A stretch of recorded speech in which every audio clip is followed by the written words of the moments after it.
Hello everyone. Welcome back to our channel Green Corner AU. Today we introduced a tolerated plant named Song of India plant. The Song of India plant, scientifically known as Dracaena reflexa, is a popular houseplant appreciated for its vibrant, variegated foliage.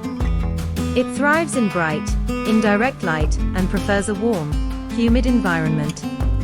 Well-draining soil and regular watering, allowing the soil to dry slightly between waterings, are crucial for its health. Here's a more detailed look at growing Song of India. Requirements of light. Bright, indirect light is ideal.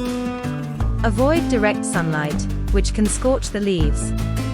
It can tolerate lower light conditions, but may lose some of its vibrant coloration.